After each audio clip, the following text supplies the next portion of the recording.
Woohoo! Boop-de-boop. We are live.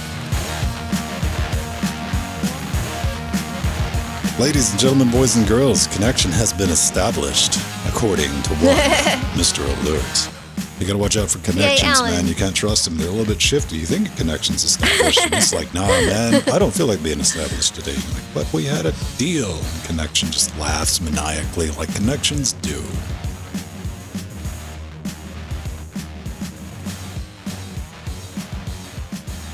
Hey, what's going on, everybody? It is Wednesday. It is that time. We have a hardware-packed episode of Weekly Daily Wednesday for you this afternoon. We're talking, if it's small, it's powerful. Well, maybe not powerful. If it's small, powered by electricity and runs Linux, or has the possibility of having Linux shoved on it, we're probably going to talk about it. Yes, we are. And we got some good news for those of you with some OG AMD Ryzen motherboards, which...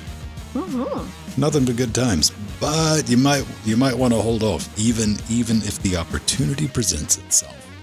So yeah, and Ben's going to tell you why exactly. Give you something to think about. How is everybody doing? It is the middle of the week, and it's another beautiful, rainy afternoon. Still raining downtown Athens. Huh? Yeah, it's just kind of chilling out. It kind of went through for a minute, because sometimes I open up the weather radar and I zoom out and I'm like, nope, it's just going to rain for the next couple of days. It's one of those just running spins up. Around. Yeah. People in LA would be in their bomb shelters by now, raining 2 days in a row. Like, what do we do? The sky's falling, literally. Yes. We have had it. We have had it in my lifetime. It has rained a week before, which was just so freaky. Can I do something with your Linux laptop? AM2 board? Does your AM2 board support Ryzen? No. If it does, send me a picture. That sounds fascinating. Hello, Steve Husband, otherwise known as Esteban Husbando. And Mir PPC with a wet kitty cat. Picture. Esteban, that's his Christian name.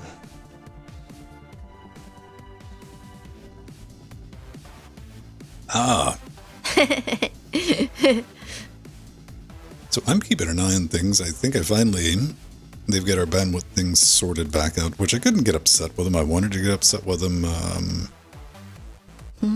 Friday with Charter, and I couldn't because I didn't want to go outside. It was so windy. Oh, it was that type of wind that is just almost to the point where you can over. lean into it and it holds you up when you're getting gusts like that. Which don't a bit scary. You'll miscalculate it. You'll fall. I say that as somebody who's like, this is it. Boom. All right, but I understand why they didn't want to put anybody up on poles and trucks and have them out and about. But it looks like everything got sorted sometime between Sunday afternoon and Monday. Oh, good. So you didn't have to call them and do all that. Oh, no. Nice. I put in my service ticket. Oh, you did? I got a 24-hour service level SLA with them. Like, they've had people out here on Christmas Day. Like, they don't mess around. Yeah, I remember that. Right. Yeah. And they better for what I pay them. So that's where we're at. And, I was telling Jill about something. This is what you get excited about when you have that kind of crap in your house is a new HDMI splitter. Yay! Yay! But that's cool. It's nice. That's real cool, man. Next time, next person shows up at the house, I'm like, man, come here, let me show you something. Look at that. Look at that. That's a nice looking HDMI splitter, isn't it? Yeah, you're jealous, aren't you? Probably not. It's going to be a hard sell. It's going to be one of those things. You've had that happen to you. You've been over at somebody's house and they go to show something off. And they're very proud of it. So you don't want to say anything negative, but you're like, okay, I'm glad you enjoy that. That's probably something I'm going to do to somebody in the immediate future. Just act overly proud of this HDMI splitter. Outside of that, I used to when I get a new KVM switch back when you had to spend at least $200 to get a halfway decent one. years ago. And I'd be proud of it because I spent a lot of money on it. So- but everyone else is just like, don't care. Don't know what it does. Listen, I'm excited. It's cool. That's what I'm saying. Somebody is excited to be like, that's awesome. I'm glad you appreciate it. Like, Yeah. that's probably the best way to be. Oh, hi, Arthurian. Canned the Crete. I know. Arthurian was that many days old when he realized what the wizard's name in KDE was. Yeah. Oh, Cool youth. desktop. Remember when it was the cool desktop? It's no joke. Late 90s, early 2000s, genuinely, everything in KDE started with a K.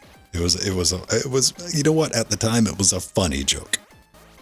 Yeah. It was cute. And then it got started to become a thing, I think very much unintentionally. Like if somebody was going to release an application that was tied into Qt and it was going to be integrated with KDE anyway, like, well, it's got to have K's in it. And then it just became silly after a point. So I'm looking at what I think everybody's going to be doing in the immediate future is running out and jamming Windows onto the Steam Deck. No. Not just Windows 10, but if you hate yourself enough, you too can install Windows 11. 11 on it, yeah. Hey, what about Windows NT 3.1? Or Microsoft? You could run Microsoft Bob virtually. You Or probably Windows could. Just pull it 3.11. up in a KVM. Yeah, I know. That's the games might perform better on a KVM running Windows 11 in a KVM.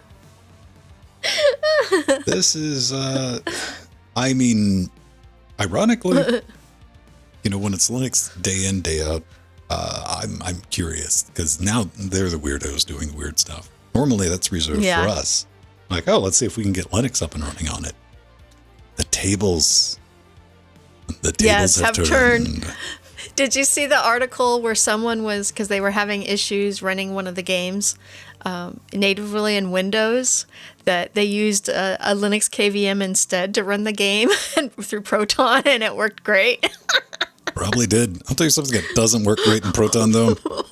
Star Wars Jedi, the latest one from EA. That's a bit of a dumpster fire. I was trying to play that last night, just get a feel for it. It still has some glaring issues. However, conversely, the best experience you can get right now for the new Dark Souls Elden Ring game, it's kind of on the Steam Deck. Mm-hmm. Which is strange, which is interesting. We were talking about that on so awesome. Saturday, yeah. That Proton is so powerful, it might have the ability to overcome a Japanese PC port. Which are known not to be good. Mm-hmm. True. There's very, very little love for the personal computer PC ports in the Japanese gaming industry. Very much console focused. Yeah. Getting some absolutely, really rough ports over the years. I'm looking at you, Nier. Yeah. I mean, and we're Nier talking about automatic tomatoes. Automatic tomatoes. And like they released that. Never released a patch for it. Just it's set and like, here's what you get, deal with it. Give us your $60. Haha, LOL. For 4 years. They didn't touch it. No updates, no feedback. There's like, what ifs? Then they had to sell the new Nier. The new Nier was coming out. It forced them, I'm sure, kicking and screaming to update the game. Like, oh, fine. It was kind of sad, but I mean, that's just what you expect from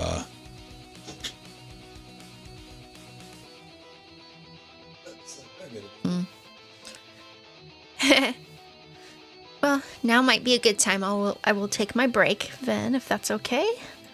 Sure. And we can get underway. We will be on the way. On the way. Let me put that in the right spot. I know. I did the thing. Now, this might have happened to you before. I can't be the only one. Where, first of all, I need to get the show notes lined up. You see something? I saw something that's going to make an interesting video for Interfacing Linux for streamers, podcasters, people who stream on Twitch, YouTube, anybody who records the sound of the noise coming out of their face hole. It's like, that's a very interesting piece of equipment. And it was kind of one of those strange things that I'm running across now. Stuff that was released before the plague broke out and it just now are starting to come out. I should say announced. Maybe they had an initial batch of a few hundred. And I saw this and I'm like, oh, that's fantastic. Somebody actually made one of those. That's very interesting. And of course I went to see, and one place had it where you could wait. They acknowledged, like, yes, this thing exists. We don't have it yet, and it's been, over a year. Would you like to reserve one? I'm like, yeah, of course. Just put a reserve in and I'll wait. They said expected time, 3 to 6 months. Like, you know what? That'll be a great email. Later on in 2022, I'll be like, oh yeah, that thing's out. That's going to be fascinating. People are going to have a good time with it.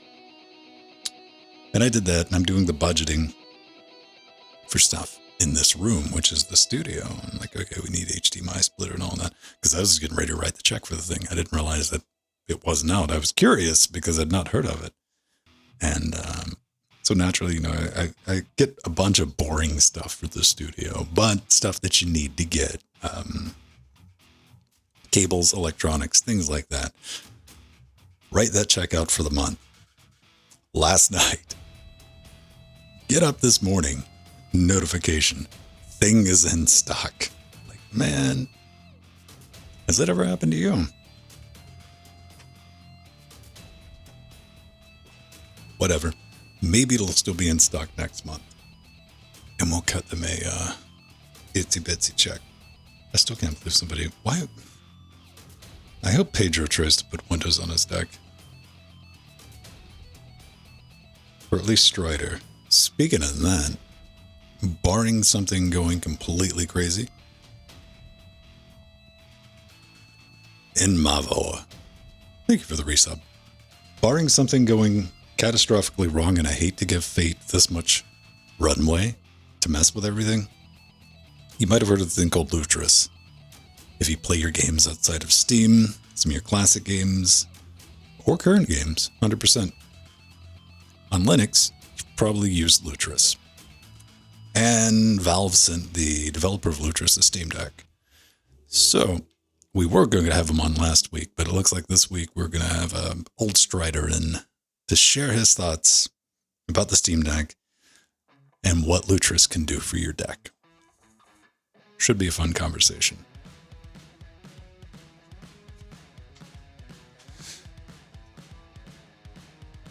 I have a MAC address written on a piece of paper. When was the last time you did that? I had to write that down because we had some issues with connectivity on Friday. Like, my bandwidth went bad. And that's never fun. That's never fun. And I got to do things in hard mode because I have a Charter business connection, and I'm not like business, you pay the extra $5 a month for, the feel goods or whatever. No. I have to go to Spectrum's. It's a completely different page. We are not the same. And I pay a ludicrous amount of money for the connectivity here, which it's not very high speed, but it's supposed to be high reliability. And they're out, I was telling Jill earlier because she was here. They will send technicians to my house on Christmas Day. But yeah, the band went to poo, and I sent a text message to my contact, and we were trying to figure out the modem and all that fun stuff. They got it resolved. It was like Monday afternoon. Can you install Windows on a deck and run Lutris on it? That depends. I don't know the state of Lutris on WSL. Can you run Lutris through Windows Subsystem for Linux? Or Linux, whatever it's called. The Linux thing inside Windows. I'm 100% ignorant. on the state of Windows technology, Linux on Windows, which is weird. I'm not against it. I'm glad it's there, you know, for the people who are like curious.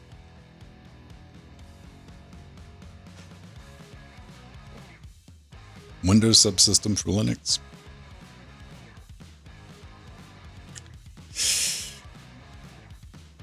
I don't know. Like, the one thing I'm glad that exists is just to make getting to a functional terminal easier for people stuck at work having to run Windows. Because whatever the Windows PowerShell is, that's rough. That's rough. I don't want to. I could imagine being stuck using that, but I would rather not.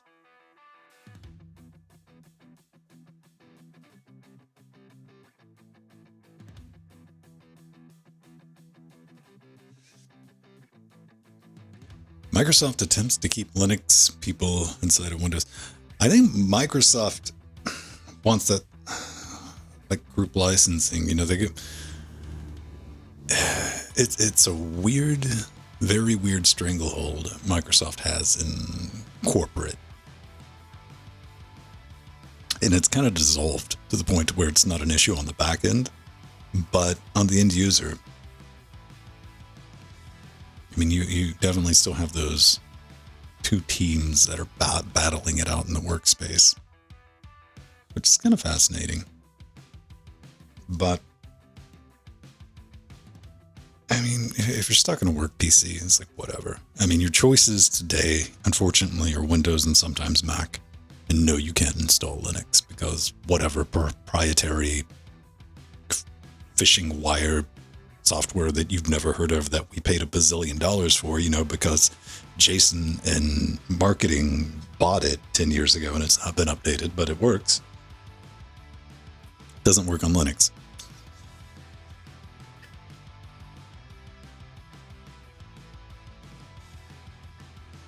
SL2. Yeah. Well, I mean, you do have those use cases, though, right? You do. You need to do some Linuxing at work, but you're not allowed to do proper Linuxing. Anybody just tuning in, they probably just immediately kept going. They're like, what Linuxing? I don't know what they're talking. I'm trying to make a joke, but you get what I'm saying. At least I hope you do.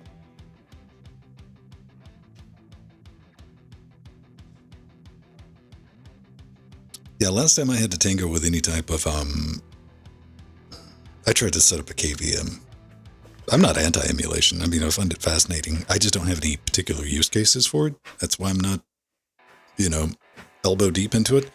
But I was setting up a KVM to see if I could get Windows and a KVM with pass-through support for a FireWire card.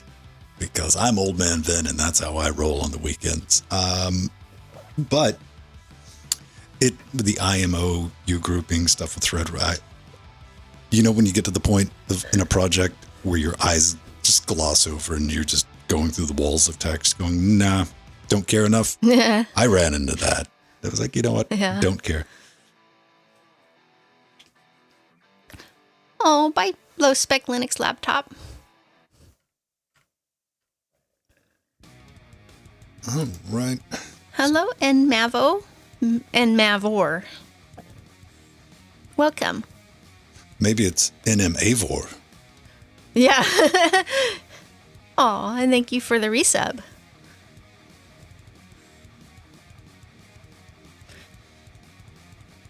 Yeah, Art Theron. So I'm using my Minnie Mouse mug again. I love this mug. Do you know why? Because it holds a full bottle of water. So I just pour a whole full bottle of water in it, and it's happy.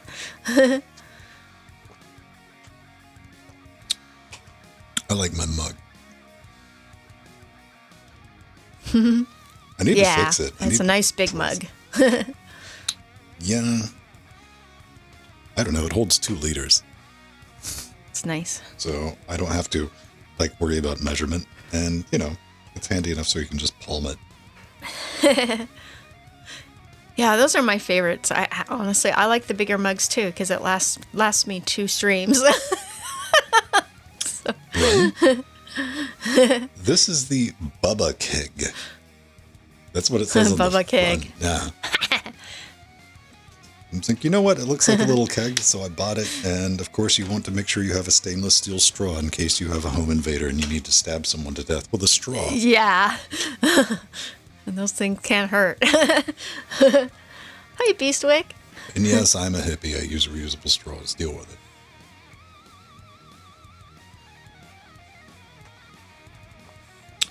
It's a good mug. I need a lot to drink, and, you know, I can kill a 2-liter in 10, 15 minutes, sipping on it. So, Wow. I do drink a lot of water, but I can't do that without killing myself. I'm a big boy, Jill. Yeah. I know. You're the one, you're the size of person that the giant big gulps are made for. You mean mediums? Yeah, mediums. All right. Speaking of that, I'm going to go make myself a dainty little cup of tea, and we're going to get underway. Okay.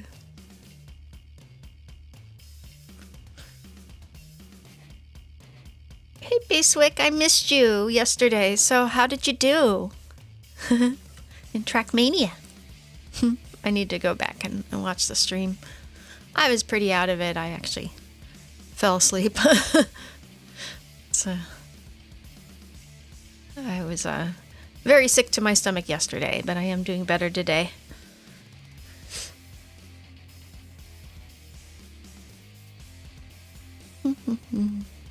Oh, hey Daisy Bobs, how you doing?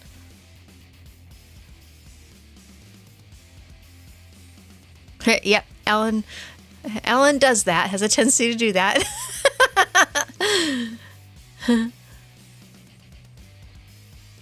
Oh, cool, Beastwick. Oh, so there's some very unique tracks. I love the bouncies and the jumpies and stuff like that. Yeah, those are fun.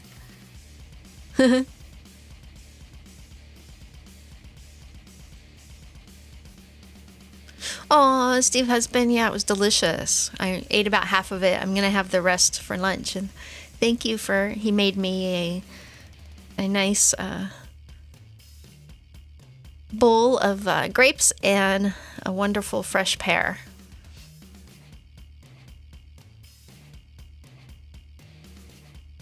Uh-oh. Oh no, DeCresney. What?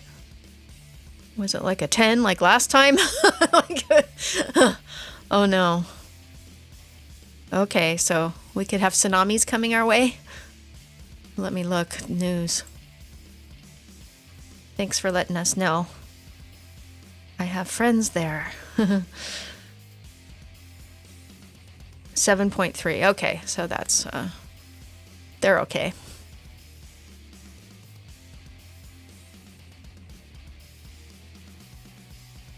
Okay, good.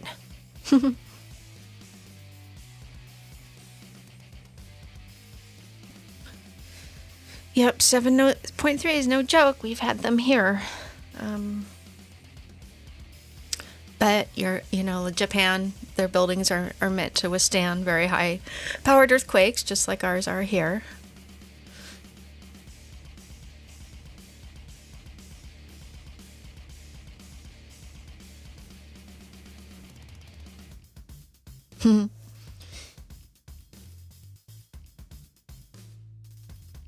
Yeah, Crescent City, yeah.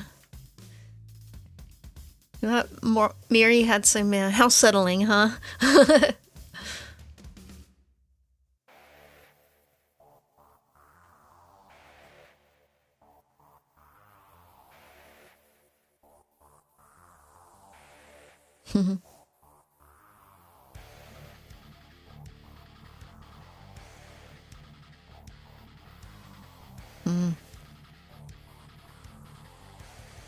Oh boy, I don't remember the magnitude of that one, Ellen. That was, I was going to say, I didn't think it was that big because, their buildings have shoddy construction, so, and anything that hits there usually goes down. They finally have put some very more strict earthquake construction rules there in Mexico, but it's most of the buildings are just so old.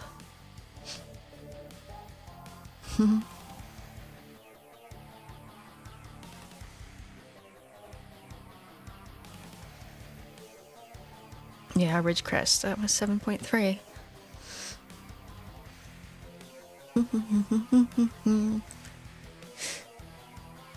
Well, then we're talking about earthquakes because there was a big one in Japan last night.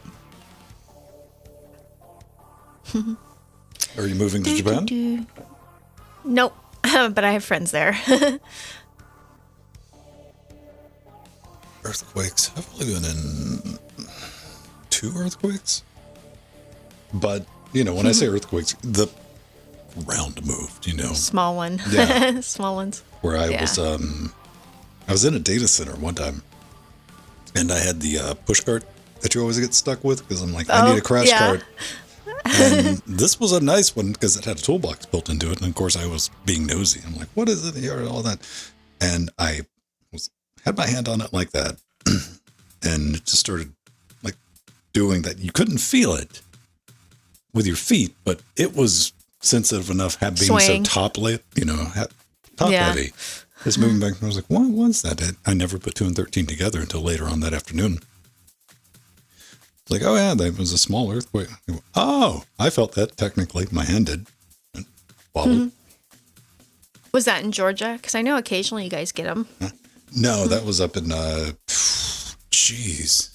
England? When I was up there? Oh, okay. Yeah, on the coast. It was kind of a strange one.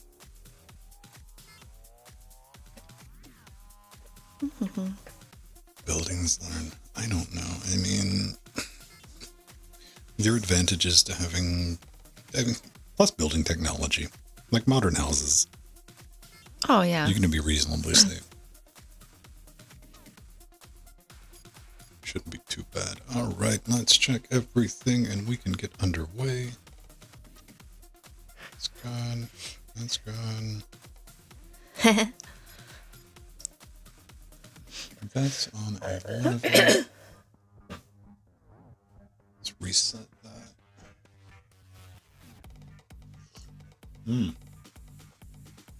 I didn't do a good job drying my comforter. You ever done that? That's always kind of interesting because I got like one of those goose down, like big, nice and fluffy comforters. Which is I popped that critter you didn't in dry the, it, get it all dry. Dryer, and it was fine. Took it out of the dryer, and you got the big comforter. You're like, oh, that feels awesome. It smells wonderful. Boom, go throw it down. Get in bed last night. Like, boom, time to take form of human burrito. You're like, let's get those covers on. You're like, that's not completely dry now, is it? No, it's not. So that was interesting. I had to get up and grab another one, pop that one. Yeah, no one wants to sleep under the moist blanket. Yeah, no, that's not fun. It's like, it's the same thing as like when your clothes don't dry thoroughly and you put on some underwear, they're not completely dry. You're like, oh, back in the dryer it goes. It was, I was irritated because I was finally in the mood to go to bed, which is an adventure in itself. I'm like, all right, I'm going to go lay down, which is code for I'm going to go grab a tablet and doom scroll through like YouTube and Reddit for the next 3 hours and maybe go to bed. And, so I had to get back up, pop that in the dryer and grab another one. Oh boy. Some of the first world problems, Jill. Yeah, exactly. All right. So that is together. And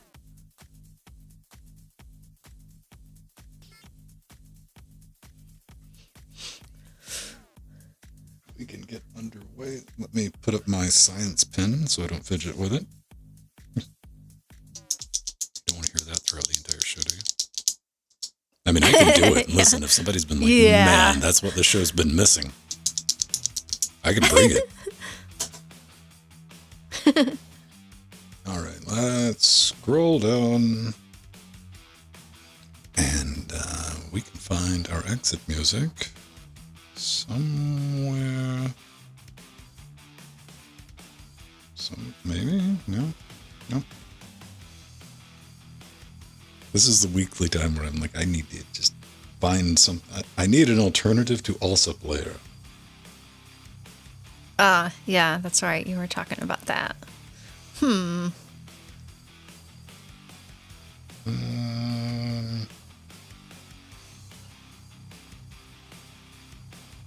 There it is. All right. That's good. I'll do that. Something with either that, or I can try to convince VLC to fix their Jack implementation.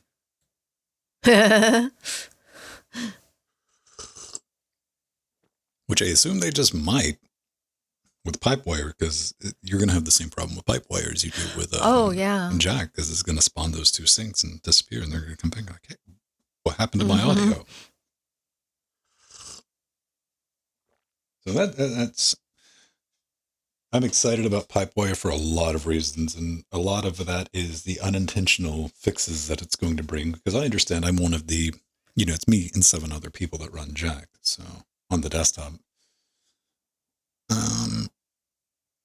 Let's get the recording going. That is good. We are locked and loaded. So, let's get this road on the show in 3. Hey everyone, welcome back to Weekly Daily Wednesdays, where we sit back, relax, take that midweek break, talk about some of the fun things going on in the world of Linux, open source, anything else. I don't know how that became our intro, because that years and years ago, that was just me spitballing. I'm like, I need something to say at the beginning of the show, and that's what we've ended up with. My apologies on behalf of Linux Gamecast. So, couple of things right out of the gate. I want to say, I don't like giving fate this much leeway, Jill, because there's a lot of room for a lot of things to go wrong in between these two times. But hopefully, if you've ever played around with gaming on Linux, and you might, you got Steam, option B has always been Lutris for everything else, your classic games, your non-Steam games, your GOG games. And Lutris is a very interesting piece of kit. Well, Valve sent the developer of Lutris a Steam Deck to play around with and see what he can get into. So he's going to be joining us Saturday and sharing his thoughts, just the Steam Deck in general, and also, what's going on with Lutris and the Steam Deck. So that's going to be fun to sit around and pick his brain meats about. Also, I was telling Jill in the pre-show, and I was telling everyone on the live stream, we do this live. Come hang out with us on twitch.tv/Linux Gamecast. I was telling Jill about my fancy HDMI split in. Yeah. Followed by the next person that comes over to the house, like, hey, come look at this. I'm dragging him in the studio. And I'm going to say 3/4 of the people like, I didn't even know you had this. I'm like, I know, right? Talking about this room and show off and try to pretend like it's the greatest thing in the world. It's not. It's not. It's just more than I would typically spend on an HDMI splitter that we need for the return video and the way everything works. Because the one that we've been using for the past 4 years, which is the one on Amazon sorted by price low to high. I think Maddie got it off of our wish list. Has been just powered on, plugged in, running for 4 years, and it's finally getting a little bit squirrely. So we're going to swap it out with a industry standard SIG one, like the SIG I'm using that Arthurian got, that I'm using right now, which is a 4K, but this one's like 1080p, but it does a bunch of extra features. I will never have to use. Where were you, Jill, last night? You bailed on us, man. What's up? Oh no, I was actually, I'm so sorry. I was bummed that I missed our Trackmania Stadium 2 practice yesterday. I actually was quite sick yesterday. I had an upset stomach. It was hangover, having a hard time keeping food down. Crippling drug addiction. Yeah. Headache, everything. But today I am so much better. But I am so happy that I did well in Trackmania on Friday in our time trials. So I was happy about that. I came in 3rd and 4th and 5th, which is really good for me. It's all practice. I don't have any shock, because I can look at who's been playing the longest during the week on each map. And I'm like, there we go. There's first place, second place, and third place. And I will put money on it each and every week. But I try to keep things fun on Fridays when we do a rounds match, because we have Tuesday through Friday just to practice on the maps 24/7. Servers open. Head over to the Trackmanias channel in our Discord. That's got all the login information. All of that's updated. And if you have any questions about it there, and I should say it's cross-platform, Linux, Windows, game consoles. People are playing on consoles as well. But I like to throw in a little thing at the end because we play for free games. Top 3 places, you get a free game. And you don't have to be the best. You don't have to be the fastest. You have to be the most consistent to get around the tracks. And this is silly arcade racing. I can't put the emphasis on that enough because even if you don't play racing games or driving games, this is a whole different beast. This is Hot Wheels bouncing around, getting shot up into the air, doing loop-de-loops and stuff like that. Yay. It's just a silly, entertaining thing, and we don't take it too seriously. It's just an excuse to come hang out together, and we stream it as well. But 7th or 8th place, sometimes I might do it for 5th or 6th. I'll change it out because we do a points match. You get more points the higher you are, and that's where the consistency comes in. If you're trying to get like a super low time, you might fly off the track and you don't get any points. But I like to throw it in like 7th or 8th, maybe 5th this week. Instead of getting, 20 points, 30 points, you end up getting 500 points. Yeah, that's happened to me last Friday. Yeah. So it's 300 points. So you, even if, as long as you're trying and you're not dead last, there's still a chance for you to win and you can do some victory laps. Outside of that, not a whole lot going on. I did have that thing happen where you find something really neat. Like, oh, I can't wait to do a video on that. Oh, it's out of stock. I guess I'll reserve one. Then you go and order something else and get the notification like less than 12 hours later. Hey, that thing that we said wasn't going to be in stock for a few months is in stock right now. And you're like, I already spent that money. Yay. Yeah. Fun times. But anyway, stay tuned for that. Maybe next month or a month after that, we will have a very interesting piece of equipment designed for live streamers and podcasters that I'm pretty sure is going to work out of the box on Linux. Now, woohoo. A lot of hardware this week, Jill. Yeah, I'm so excited. A lot of hardware. The hardest thing is going to be deciding what to buy first this week. How about some software, though, to run on that new hardware? Yes. You know what? Why don't you try getting this up and running on some of the stuff we're going to be talking about? That should be laughable. And you can, because Blender is very memory efficient. So our favorite open source and 3D computer graphics software, Blender, has just had an awesome new release, version 3.1. And there are so many new features, we won't be able to honestly cover them all. But one of the big new features is Cycles now has a Metal GPU backend which is contributed by Apple, which takes advantage of hardware accelerated renders on Mac OS. And that's a really big deal. That's showing you that the penetration of Blender, is in the professional industry and where they use all operating systems. So Blender needs to run on all the popular OSs. And that was so cool that they did that. And there are also, there are so many new nodes. Node-based editing. Sorry, I just had to get that out of my system. Yes, I know you do. I know you do. But there are 19 new nodes, Ben, including an extrude node for extruding objects directly in the node editor, which is really, really awesome and efficient.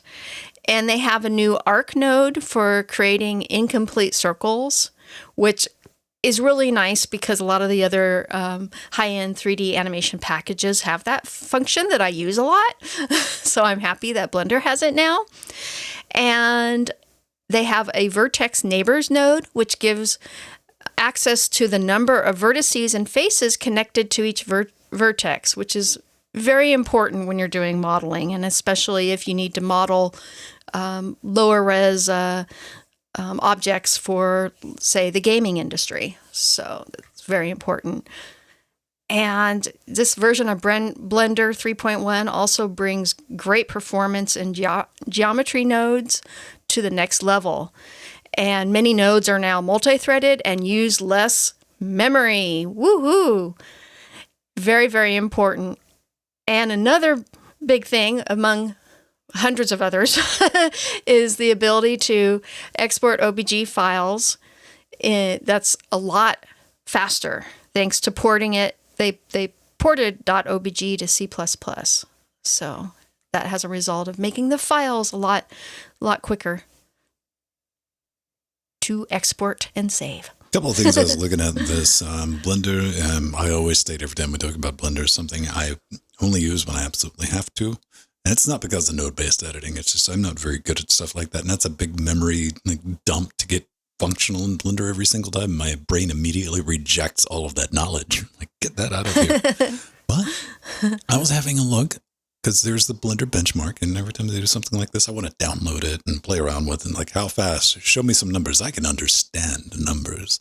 And yeah, that led me to the meta analytics for Blender, which kind of challenged some of my assumptions. Now, they keep track of things that's voluntary if you want to submit the data when you do the benchmarks. What CPU you're using, what GPU. And okay. So we're just taking a look at that. And of course, right there at the top, that's kind of what I would expect. AMD EPYC, Threadripper. Mm-hmm. Then, of course, people like have the Xeon Platinums are like, man, I wish we'd gotten an EPYC or a Threadripper because we paid a lot of money for this. But, and GPUs, again, pretty much what you would expect, right? NVIDIA, 3080s, 3090s, A6000s. Where's an A4000? I want an A4000. NVIDIA, send me one, please. But you look through that, and that's everything that you would expect. That, NVIDIA stack all the way down. Not because, everybody loves NVIDIA. No, that's not the case. It's the right tool for the job. It just is. What caught me off guard is living in a little Linux bubble. Like it's Blender, it's open source. I've been using this since 2000, 2001. It was like that scrappy little 3D modeler that ran under Linux, and you could play around with it, and that was so cool. One day, people were going to start using it. Well, looking at the meta analytics, they have an operating system distribution, a breakdown from people who are running the benchmarks, and I'm like, you know what? I'm sure a couple of people, I'm thinking like, how many Windows users are running KDE Live? I'm like, both of them. That's what I'm thinking about. So looking at just the breakdown, Windows, off the top of my head, I'm like, probably 30, 35%. I'm sure it's got some market share in Windows. And, maybe 3 people on Mac OS run it. And the rest of us, we're just hammering out on Linux. My assumption has been challenged. Yeah, there we go. We look at this Pac-Man chart. 3/4. Easily dominated by Windows. And Linux isn't in second place. Linux is in third place. More people on Mac OS. That's kind of strange. I mean, for me, it's good. It's good because you can say, hey, we got some serious mainstream mass adoption of open source software. Oh, that just means we can't use Blender anymore. Jill, it's too mainstream. We got to find something more obscure. Oh, to no, get behind and absolutely champion. not. Too many people are using it, man. That just means it's made it in all facets of computing. It's made it in the big world. we got to use something like less mainstream, like SolidWorks. Yeah. Oh boy, SolidWorks. Yes. Strange times. SolidWorks. So, itsy bitsy, teeny weeny mini laptops filled with celery. Mm-hmm. There's nothing. Yes. Yeah, I couldn't make Celeron rhyme with anything. That's good. Talking about a J4125 and reasonably priced. 7 inches of moderate. It's not even 7 inches of fury. This is a new crop of mini laptops with the 7-inch displays and the little baby Celeron processors. And they're kind of neat. I thought I'd give it a mention because they're starting to show up everywhere. But you're thinking about performance-wise, these little guys are like slightly less than half the performance of a Ryzen 5 3600. So technically you can run some stuff on it, but don't expect too much. these units are showing up on AliExpress and all these other places. They're 1024 by 600 touchscreen air quotes display. It's got a headphone jack. It's got that going for it. It's got a headphone. And it does have Intel HD graphics, which is actually good. You could actually play some games on it. And, 8 gigs of RAM, M.2 slot, and it's going to run you about $300 on the low end. And you know what? Jill, you want one, right? Oh, absolutely. So much so that I have put this one, and there's another one, which is at 8 inches. It's the Chewy Mini Book. And I've put those mini laptops in my AliExpress wish list actually a few months ago. And I've been very, very close to pulling the trigger on that one, on the 7-inch one. And because it's even smaller and cuter than my Asus EPC 701, which I have actually a couple of, but I love those little mini laptops. And I actually pulled out this one. This is a very rare orange EPC knockoff. Look at that color, Ven. This was made in France. It's called the Lexibook laptop, and it's quite rare. So I've shown my EPC on the show a few times, so I decided to pull out my very rare one. And this new 7-inch laptop is smaller than my EPC. Wow. Yeah, you got that big chunky because there's thing. no bevel. Yeah, there's no bevel, hardly any bevel on the new one, the 7-inch. At that price, somewhere around $300, I get a little bit curious. By the way, everyone, where was this from? This was lilitplug.com.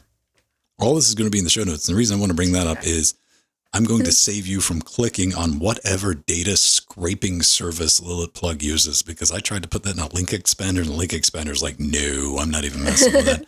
So I'll have a link directly to AliExpress. And I was having a look. I mean, these are all the same things. 320, 214, depending on what you're going for. But the ones that we are talking about with the 4125 CPU, I'm like $300, 8 gigs of RAM, touchscreen, 7-inch.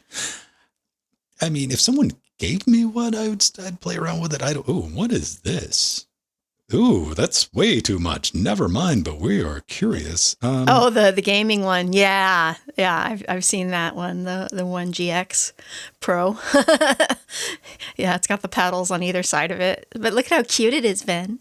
You know what, Jill? I'm going to scare somebody one day. We're going to be out shopping, and we're going to pretend like it was 15 years ago where you go to a physical store to buy a computer and be like, I was thinking about getting that one, but you know what? Not cute enough. No, not cute enough. Not going to buy it. You know me. It's going to be cute. Yeah. I love cute little laptops. Run all the things.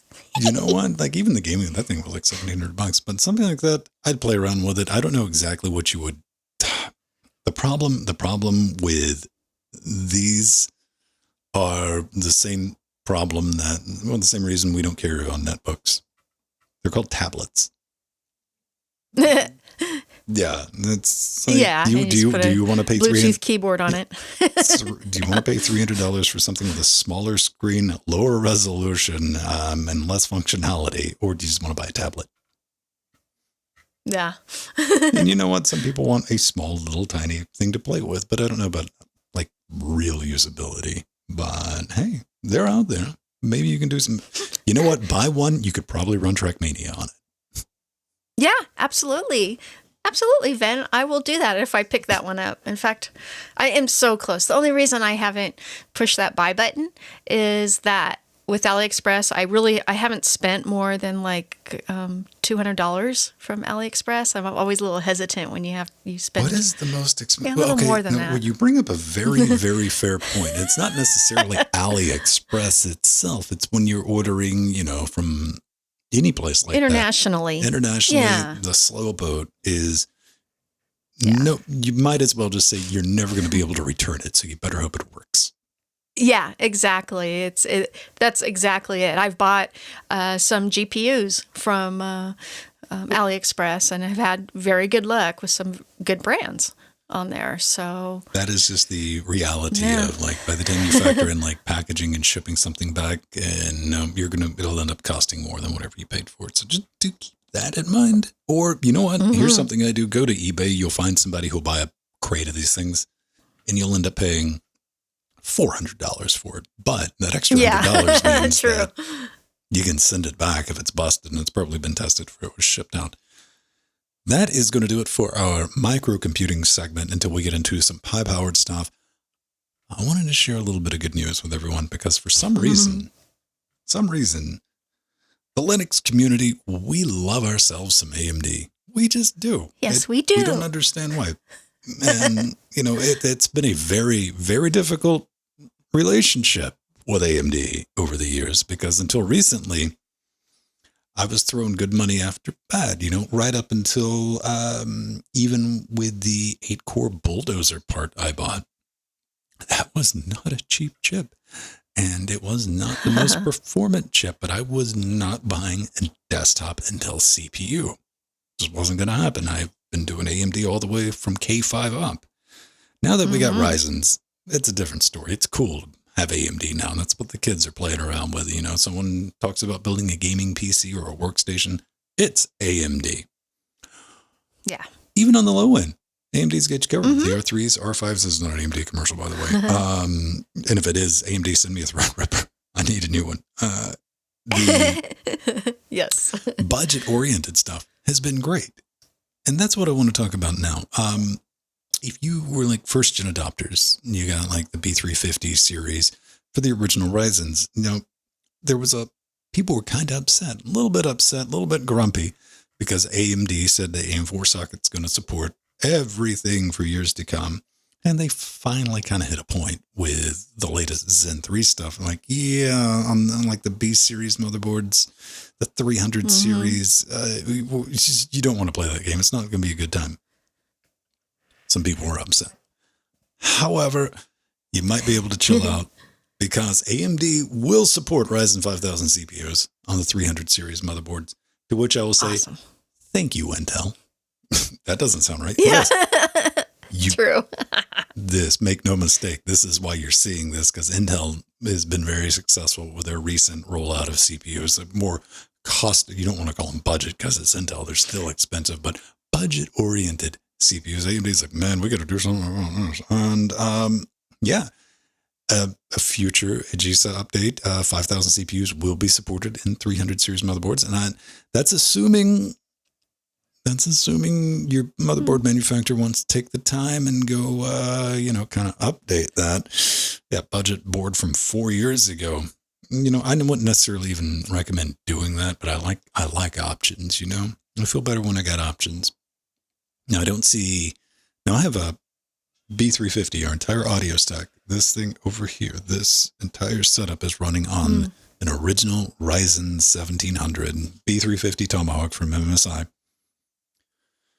I'm happy with it, but I wanted to upgrade it. I wanted to, kind of side graded. I wanted to get rid of the 1700, which is a 1700 with a maths bug, which I'd never sent back to get replacement. That's right. Because it just worked. But I wanted to upgrade that to a 3400G. And that's the fastest, integrated Vega, I think 10 APU that you can put in the board. But unfortunately, that's like the 4-year-old parts, not in production anymore, and people are charging out the wazoo, especially too much. since, the pandemic thing went down and you couldn't buy a video card. People are like, wait a minute, you can game on that kind of. I'm like, yeah, you can.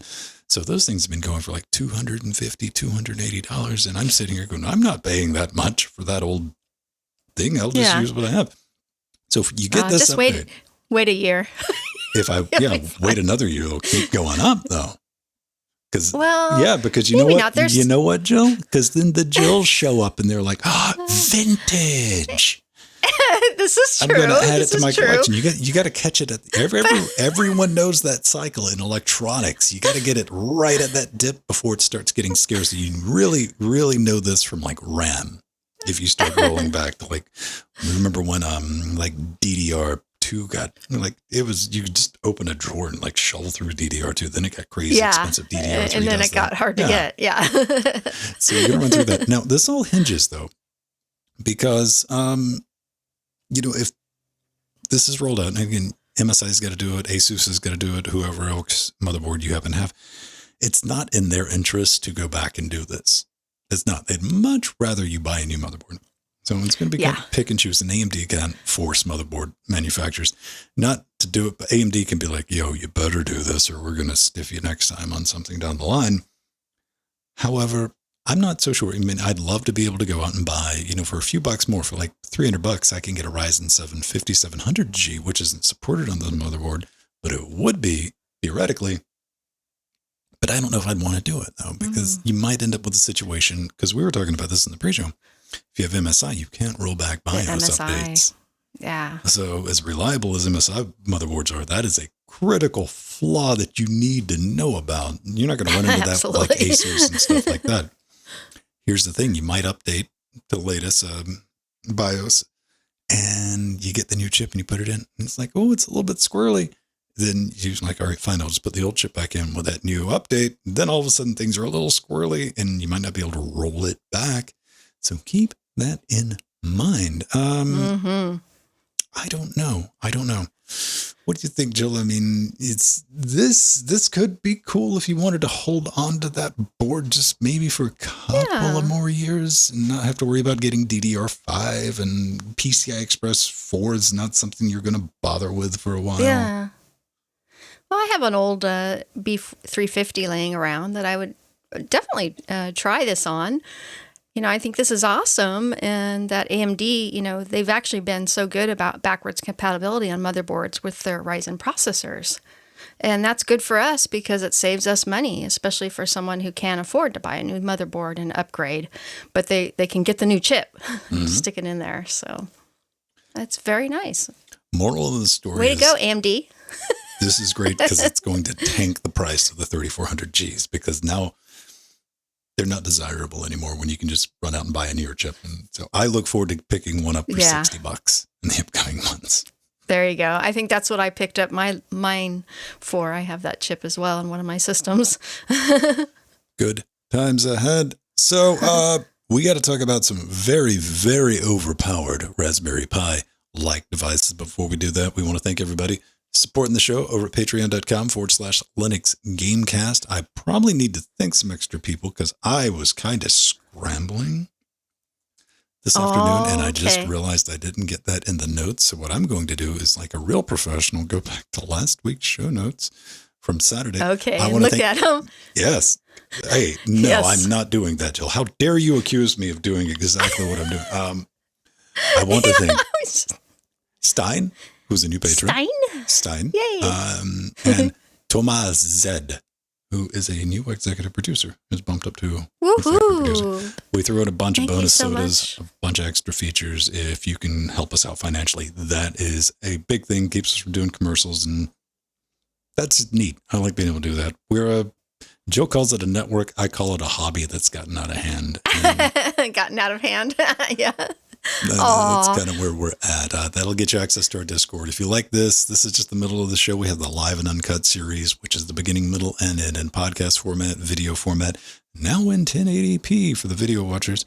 And it helps us do everything with the hosting and everything else.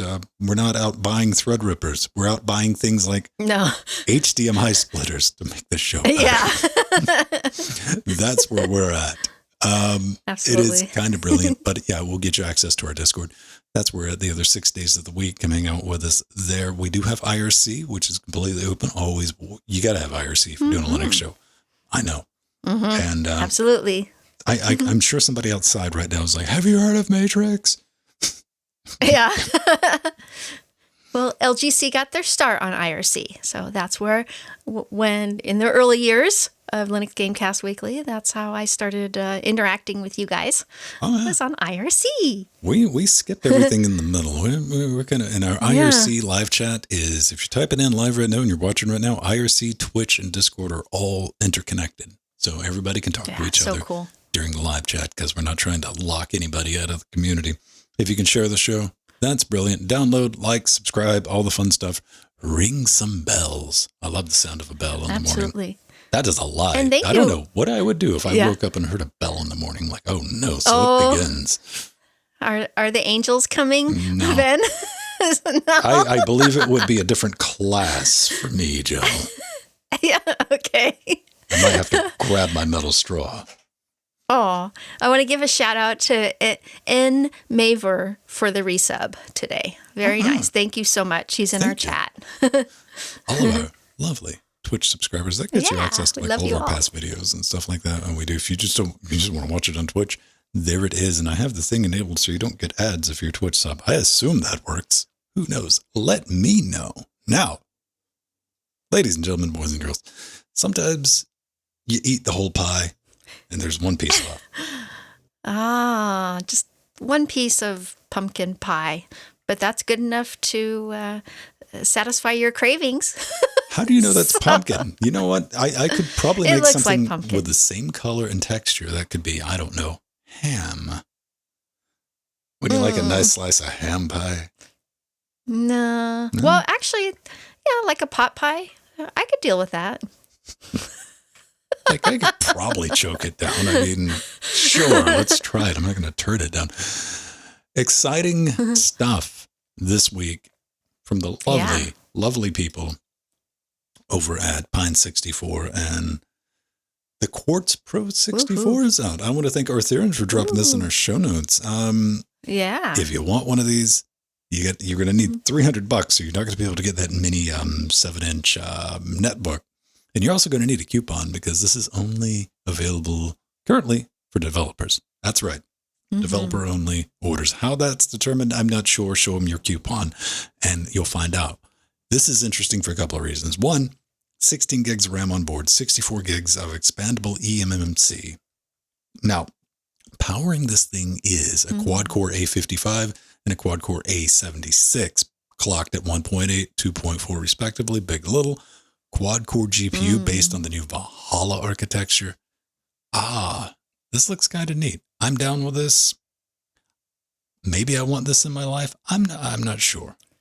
Jill, what would you do with one of these if they just kind of showed up? Oh, it'd be, I could use it instead of Raspberry Pi. I could use it as a nice SoC to do something fun with, like host a LAMP server. That would be cool.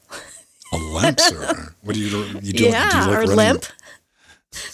You want to run a vintage web server? You're going to be running Apache?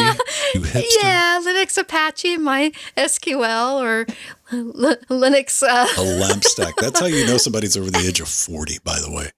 Yeah, there you go. Or it can be LAMP. It can be Nginx as well. Oh, yeah. 'Cause back in my day, trust me, I say that as somebody over the age of 40. Like, get off my lawn. Yeah. Now, I did some looking around for this because, like most of you at home, like, I don't want to wait to get this. I mean, I like that Pine 64 is working on it. They want to get developers. They want to build this software ecosystem. I understand all that. But I want it now. So there's the problem. I know. Yeah. Well, Pine 64 says that the Quartz Pro 64 will honestly only be available publicly when their business service provider releases are in good shape. And there's good stock, and they can they can get their part of their group in Shenzhen, China, working on it, which will be a while because of pandemic. I feel him on that. I feel him on that. Yeah. Or I could just go buy one right now for $249. Yeah, there you go. You found that. That was cool. You could. Same thing. The Rockchip 3588 8K. We should mention 8K encode decode capabilities. Yeah, you get 2 Ethernet holes on the back of this thing, 2 HDMI DisplayPort, and the power. And these aren't generally available. And you look at that picture. That's industrial design. When you got rack ears built into the side of things, like this thing is meant to be screwed into a hole. There's a nice shot of that motherboard. But I'd recommend, if you want something more consumer oriented, wait to Pine 64, let the software ecosystem get built up, order it from them. They've been doing fantastic work. But if you want to play with one of these, you can request a sample, and a sample request will run you $249 with shipping, and that'll take about 7 days. That's not bad. Yeah. So if not you bad at all. want one to play around with, it comes with a case, so it's got that going for it. I don't know. Ooh, I love the shiny blue metallic case. Pretty. See, it passes Jill's cute test. I'm like, all right. Yeah, it does. It's like, it's not pink, it's blue, but you know what? I'll allow it. Yeah. Maybe you want something a bit more retro, though, Jill. Oh, absolutely. So this is something I've been dying to get my hands on. This is the DevTerm Kit R-01 from Clockwork Pi that you can build. The DevTerm is an open source portable terminal for every developer and us Linux nerds. And it is an A5 sized notebook with a 6.8-inch ultra-wide IPS screen and a Clockwork Pi mother mainboard. But what makes this DevTerm kit so special is that it has a RISC-V processor and is the world's first 64-bit RISC-V portable terminal. I want to know what's in the Yay. expansion port. That looks like a printer tape. A printer, yeah, a thermal printer. Isn't that cute? A little mini thermal printer? I got a lot of words that none of them would be cute, but continue. Aww. So this is actually really cool that we're covering this again, the DevTerm, because back in November of 2020 on LWW number 250, we actually talked about the DevTerm ARM 64-bit kits. But this is their latest RISC-V. So cool. And you can actually buy this right now for $239. Good price, actually. And on their website, they say it's actually fairly easy to put together. So you don't have to be necessarily elite hacker to put it together, which is nice. But Clockwork Pi does warn everyone, and they state, please note, the DevTerm R-01 is a highly experimental model and requires some experience with Linux systems and FOSS. We strongly recommend all beginners to choose other models. So yes, Ven, me and you will just be fine if we get this. No, see, We this will is make it highly happen. experimental. Most people don't realize with highly experimental RISC-V architecture, which means that there's higher than a non-zero chance of that thing kicking down your back door and running out, screeching into the night, never to be seen again. This is a common problem. This is one of the dangers of RISC-V. But yeah, they were basically telling you, man, like, hey, here's the hardware. If you can get it to boot, sweet. Yeah, absolutely. Absolutely. I know they've been heavily working on putting the support in the Linux kernel, which it has had support for RISC-V for a while. I'm trying to figure out but let's- exactly what I would yeah. know. I know most of you are listening on the audio. This thing looks like one of the old Tandy Absolutely. digital It looks typewriter like, looking like things with a rectangular screen. What is that? A couple inches. yeah, it almost looks like 6.86, a classic word processor from back in the day. And From the 80s. right. but or like, a Commodore 64 but with the screen on it. It's really cool. Itsy bitsy. Yeah, Commodore it's really 64. cute. 2 speakers. It's got that thermal printer, battery module, 32 gig high speed at TF card with Clockwork OS. Maybe delivery time is approximately 60 days. So Yeah. set it and forget it. I In mean, today's time, that's a good estimate, I guess. that's not too bad. From the slow boat from China. $239. Clockworkpi.com. And that, at $239, that is well within the pick one up, play with price. Yeah, absolutely. Yeah. After I get my Steam Deck, I'm either going to pick up a DevTerm first or the little 7-inch laptop we talked about. Those are both on my list of things to buy. Sounds pretty decent. Jill, we got to bounce out of here. I want to thank everybody for tuning in live, listening to us, watching us after the fact. And if you want to send in an email, you got some thoughts, hints, allegations, things about our left unsaid, you can do that by hitting drop a comment in the YouTube video or just head over to Linux Teamcast, smash that contact button, and that way it gets directly to us and we can get back to you. And your comment, thought, hint, allegation might appear on not tomorrow's show. There's not going to be a show tomorrow. That'd be weird. Next week's show.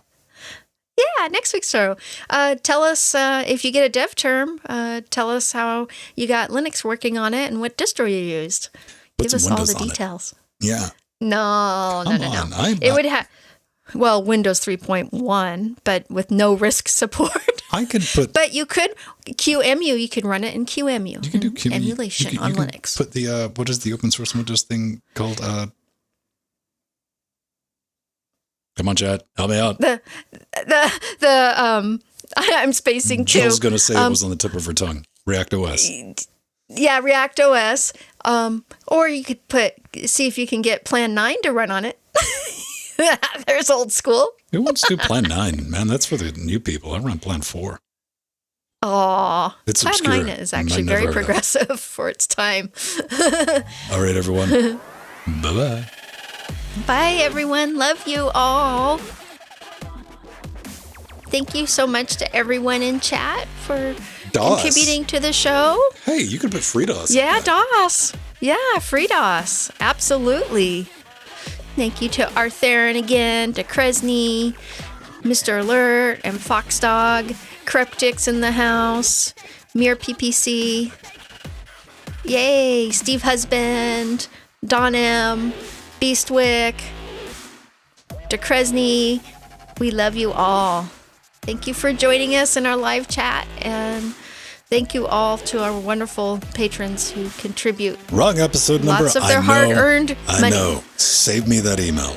Yeah. I just noticed that.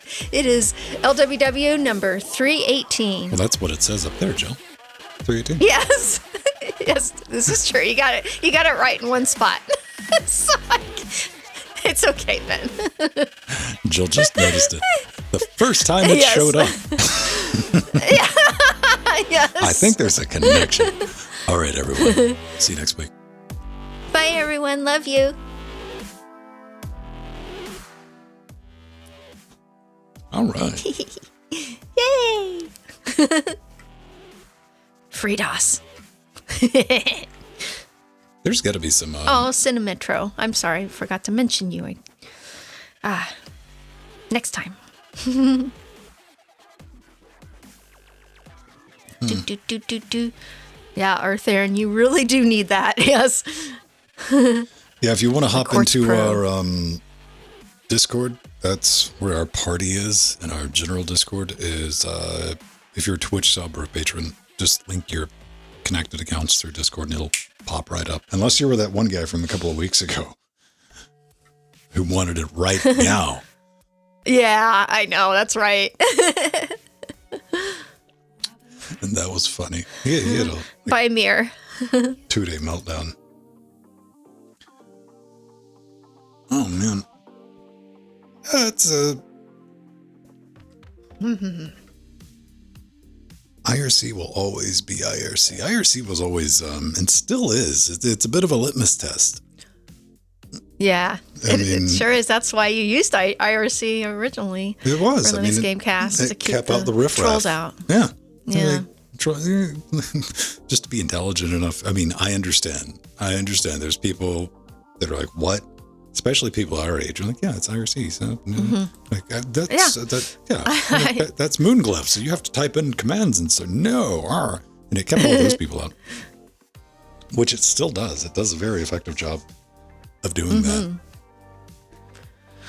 Same here, Artherin. Yeah, it's because, well, first, it was the first communication chat program.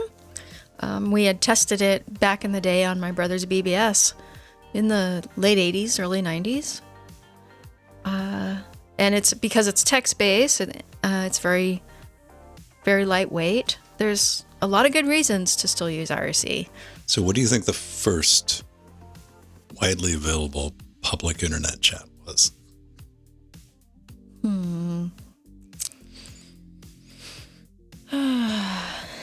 Okay. Going through the... How far back do we want to go? Do you want to go like widely available or the first online chat system ever? Yeah, the first online... I'm thinking, okay, of my Prodigy years, of AOL years. Here, I'll help you out. 1973. Oh yeah. That well, I'm thinking of the more modern web. Yeah. Yeah, I used it. I'm spacing on the name though. Gopher. Oh. I used that one. No, this And is... what was the other one I used? It was a military one that I used on my brother's BBS. I'm spacing on the name. It's been so many years. Yeah. So the first one was one that was only available inter-university. It was built on something called the Plato system. You'll have to look that up. Oh, And yeah. that's not something the okay. public really had access to. But, I mean, it was No. available. I mean, it wasn't military or anything. The It was- universities had it. and that was developed at the University of Illinois. Yeah, we actually had it at Cal State Dominguez when I started there because they were still running the VAX systems.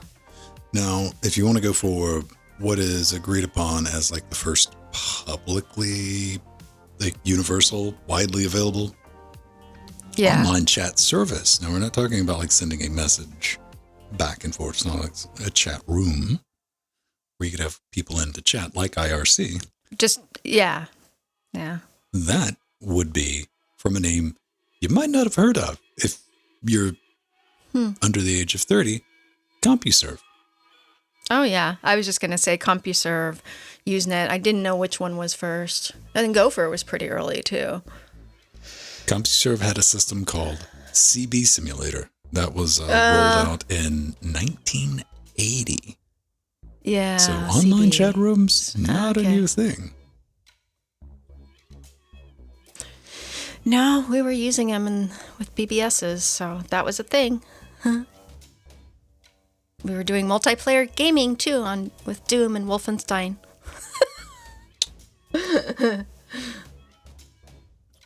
Yeah, pay by the Yeah. minute. It wasn't pay by the hour, it was pay by the minute. Internet Pay by the access. minute. Yeah, with CompuServe and Prodigy and C System T. Yeah. Yeah, Prodigy had one of the earliest ones, too. That was the universal one that I used outside of my brother's BBS system. And these things were not connected to the World Wide Web at the time. That was their own little intranet that you had access to. Yeah. It was not until probably even like the largest one at the time, which everyone probably still remembers for historical reasons, AOL. They didn't add TCP/IP, www, just so you get on the Until web. later. Yeah. It was probably 94, 95, maybe even 96 when they introduced that. Yeah. I was doing lots of telnetting in the 80s, even the late 70s.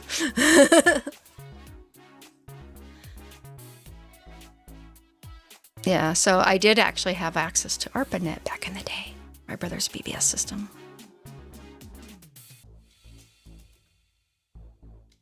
AI generated wallpaper. Yeah, I like my system wallpaper. Solid color. It's awesome. Yeah, I haven't seen anybody break out MUDs in a while. I had my undergraduate, I guess roommate, whatever you call him, dorm mate. He was huge into MUDs, and even at the time, that was antiquated. We're talking, what, 90, it had been 96, 97, that was first year, and that's what he played in a terminal, in Windows, mind you. So he was running like Windows 98. And he tried to sell me on a MUD that he was playing so hard. I'm like, nope, not happening, not interested, not even a little bit. I'm not a MUD Nice. person. I'm like, not my thing. I'm glad it was one of those things. I'm glad you enjoy it, but don't care.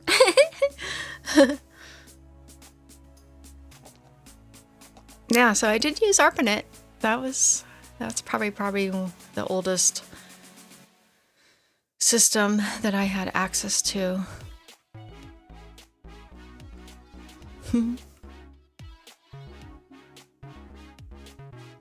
Well, you got to imagine at this point, the player base for a MUD is kind of like, you got to think about it like this. This is the exact type of thought process that I have, like when you deal with like MOBAs or something that only a dedicated group of people play with. Somebody new shows up, they're very, get out, noob, you're stupid, go away, and they chase people off. It's one of the reasons I started doing the Trackmania thing that we're doing now, because I'm like, hey, it's a fun little arcade racer, but the only active servers these days are populated by the type of people that only play this game, and the maps on those servers reflect that. So somebody that just wants to get into the core game, the fun, enjoyable, like challenging maps, they're not available. So I created that. That's how I roll. If I see them like, you know what, no one else is going to do this, I'm going to do it. Mm-hmm. Discworld, man, more power, man. See, thing is, I'm jealous. I'm jealous because I can't get entertainment out of that. I would love to be able, something like, I look at Elden Ring, that's all Pedro does now. Pedro gets up, he goes to work, he finishes work, and he logs into Elden Ring, and that's the next yes, 10, 11 hours of his afternoon.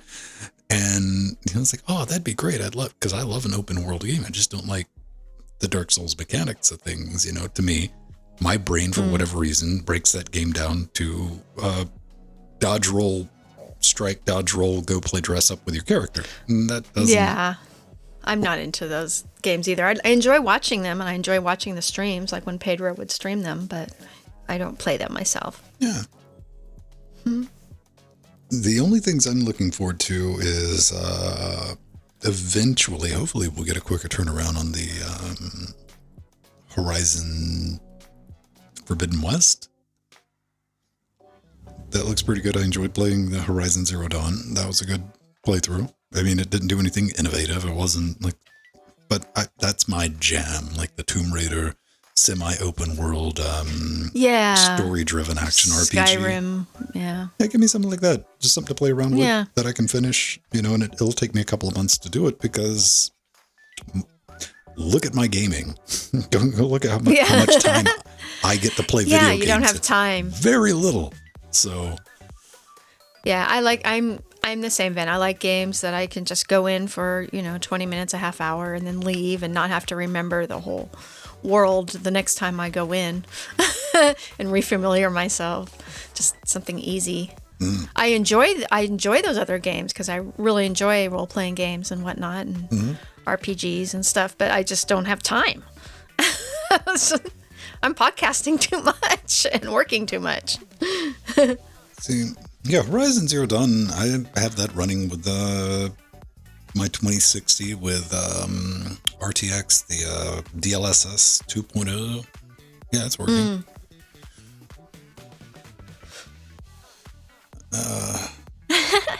Yeah, I mean, it's more approachable. I just don't like I played Dark Souls 3, which is apparently the most baby Dark Souls of all Dark Souls. And I played for like an hour and a half, and no. I know. Wasn't for me. I played the second one a little bit, and Sekiro did enjoy I it, might be able to get into. Like Dark Souls it relies, like at its core mechanic, Dark Souls is a rhythm game that exploits patience. Drill it down. Think about what I just said before you immediately go, it is.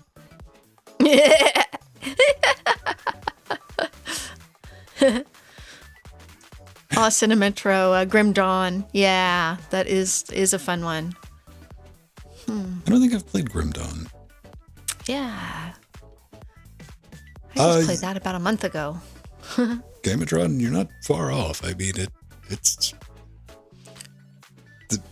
what it exploits. It's where you think something's going to land, you get, and it's like, no, you got to learn the attack because it's like, yeah, I know you're developing a rhythm with the characters. And then I'm not knocking it, just what it is.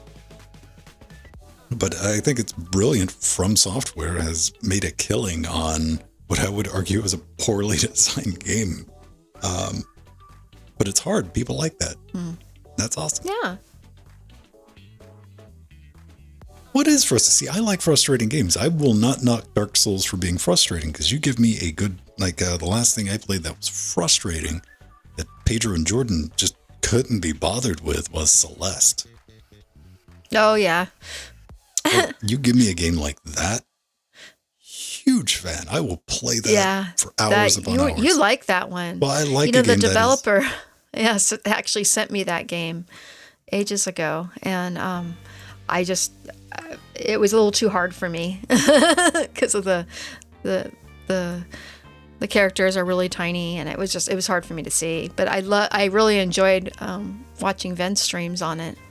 I played a little bit of it. They sent us some copies, and it was pretty decent. I enjoyed playing Celeste, but I like a game like that. See, that's a very difficult mechanic to pull off as a game developer.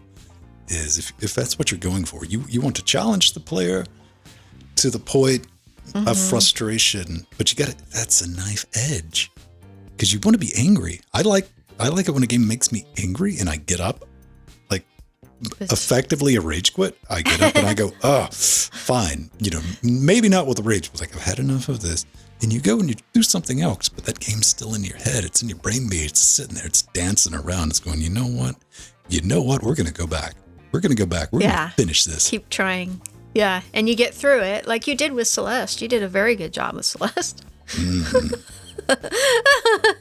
But there's a lot of games like that. I like a good challenging game like Hollow Knight. So I'm a sucker for a well-done platformer. And Hollow Knight. That's really good. Hollow Knight reminded a generation of what Nintendo hard done right was. Now, Nintendo games, unfortunately, a lot of the ones that are classically hard were just due to limitations of game design limitations and just hardware limitations. Just not good. But a good hard game, a good challenging game, not a game that was designed from the ground up to frustrate the players, but something that is going to make you put the time into it to get good. Hollow Knight is still a brilliant example of that. Hollow Knight also has a lot of really good puzzle elements, and that's what I liked about it. Artie, Havoc, welcome. And hello back at you. Nerds. We're all nerds. Speak for yourself, nerd. Yeah.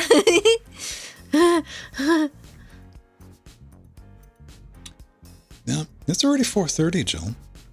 Yeah, oh my gosh. Okay. I got to go do work. Ooh.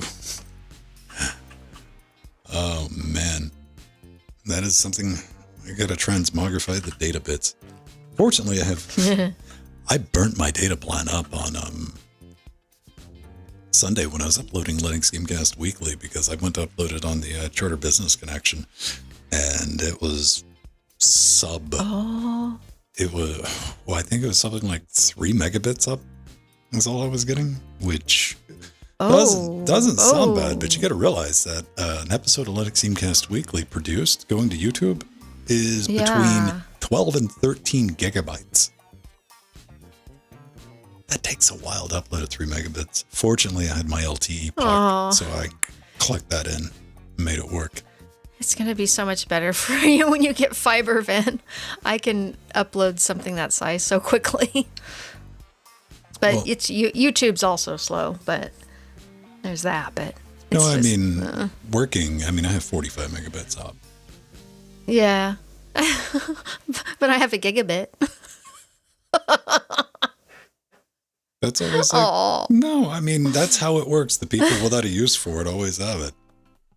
No, I've put it to good use. Aw. But yeah, at least you got 45. So that's good. Yeah. This is the reality. I don't know. See, the most frustrating thing for me is the fiber is run in front of my house.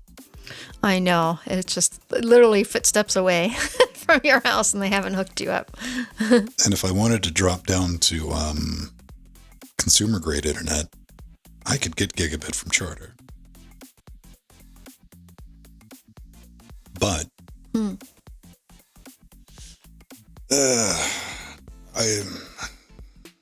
I don't want to be dealing with peasant tech support. Not being able to, call them in the middle of the night. Not being able to get somebody here on Christmas Day, because